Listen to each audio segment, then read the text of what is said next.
Hello नमस्कार दोस्तों। अगर आप एक बैंक का मिनी ब्रांच खोलना चाहते हैं या सीएसपी लेना चाहते हैं तो लेने से पहले आपको एक एग्ज़ाम देना होता है, IIBF एग्ज़ाम।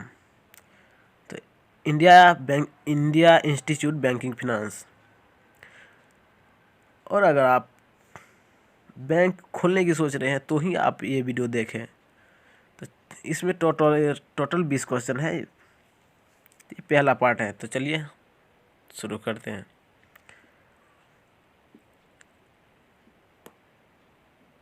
पहला क्वेश्चन, बचत खाते में डैश के संबंध में कुछ प्रतिबंध होते हैं। तो इसका आंसर हो जाएगा आपको डी नंबर, ए और बी। तो चलिए आगे बढ़ते हैं। क्वेश्चन नंबर 2, बैंक द्वारा प्रायः डैश में ओवरड्राफ्ट की अनुमति दी जाती है। तो इसका आंसर हो जाएगा आपको सी नंबर, चालू खाते। तो चलिए आगे बढ़ते हैं।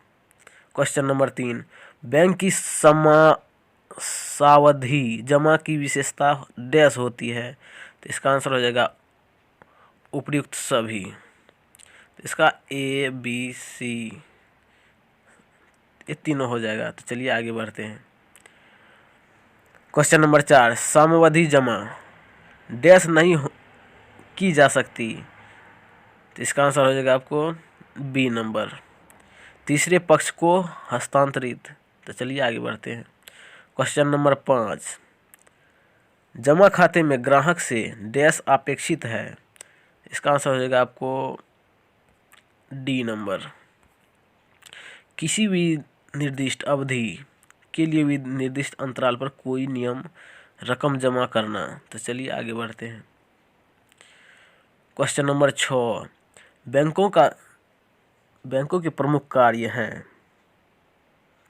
इसका आंसर हो जाएगा सभी, डी नंबर, जमा स्वीकार करना, उधार देना और निवेश करना, गैर निधिक कारोबार और प्रेषण सेवाएं। तो चलिए आगे बढ़ते हैं। क्वेश्चन नंबर 7, मांग जमा वे होते हैं जो डैश द्वारा निकाली जा सकती है। तो इसका आंसर हो जाएगा आपको सी नंबर, मांग पर। तो चलिए आगे बढ़ते हैं। क्वेश्चन नंबर 8, जमा खाते डैश के हकदार नहीं होते। इसका आंसर हो जाएगा आपको डी नंबर। तो चलिए आगे बढ़ते हैं। क्वेश्चन नंबर 9, बचत जमा खाते में ब्याज खाते में डैश शेष पर भुगतान किया जाता है। तो इसका आंसर हो जाएगा आपको बी नंबर, दैनिक। तो चलिए आगे बढ़ते हैं। क्वेश्चन नंबर 10, जब कोई बैंकर अपने ग्राहक को ओवरड्राफ्ट की अनुमति प्रदान करता है तब बैंकर और ग्राहक के बीच संबंध डैश का होता है। तो इसका आंसर हो जाएगा आपको डी नंबर, लेनदार और देनदार। तो चलिए आगे बढ़ते हैं। क्वेश्चन नंबर 11, जब कोई ग्राहक बैंक में लॉकर देता है तब बैंक और ग्राहक के बीच संबंध डैश का होता है। तो इसका आंसर रहेगा आपको ए नंबर, कर्ता और पट्टेदार। तो चलिए आगे बढ़ते हैं।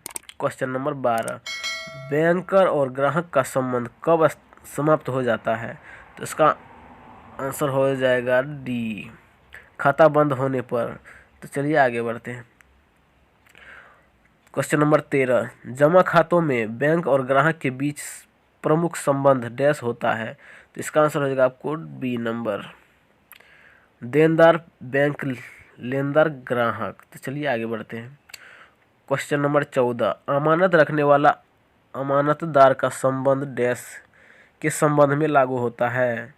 तो इसका आंसर हो जाएगा आपको डी नंबर, बैंक के पास वस्तुओं को सुरक्षित अभिरक्षा में रखना। तो चलिए आगे बढ़ते हैं। क्वेश्चन नंबर 15, जब बैंक समाशोधन में चेक की वसूली करता है तब किस संबंध का सृजन होता है। तो इसका आंसर हो जाएगा आपको डी नंबर, उपयुक्त सभी। तो इसका आंसर हो जाएगा ए बी सी, सभी। तो चलिए आगे बढ़ते हैं।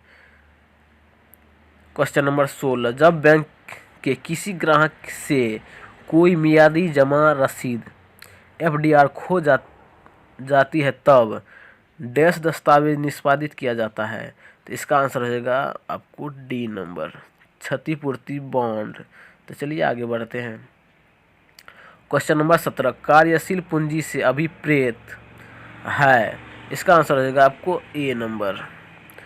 दिन, प्रतिदिन के लेन देनों के लिए आवश्यकताएं। तो चलिए आगे बढ़ते हैं। क्वेश्चन नंबर 18, मियादी ऋण कौन सा ऋण अभिप्रेत है? तो इसका आंसर होगा आपको डी नंबर, उपयुक्त सभी। तो इसका आंसर ए बी सी सभी हो जाएगा। तो चलिए आगे बढ़ते हैं। क्वेश्चन नंबर 19, किसान कार्ड किसानों को डैश में समर्थ बनाने के लिए जारी किए जाते हैं। इसका आंसर होगा आपको डी नंबर, उनकी खेती संबंधी आवश्यकताओं और कृषियेतर अपेक्षाओं जिसके अंतर्गत निविष्टियों का क्रय और अन्य अल्पकालिक अपेक्षाएं और संबद्ध क्रियाकलापों के लिए कार्यशील पूंजी अपेक्षा को पूरा करने के लिए। तो चलिए आगे बढ़ते हैं। क्वेश्चन नंबर 20, कृषि यांत्रिकरण योजनाओं के अधीन ऋण डैश के लिए दिया जाता है। तो इसका आंसर हो जाएगा आपको सी नंबर, कृषि उपकरण खरीदने के लिए। तो आज के वीडियो के लिए इतना ही। अगर आप चैनल पर नए हैं तो सब्सक्राइब करें, और आपको अगर वीडियो अच्छा लगा तो लाइक करिए, और अगर बुरा लगा तो डिसलाइक करिए, लेकिन अपना वोट या प्रतिक्रिया जरूर दें।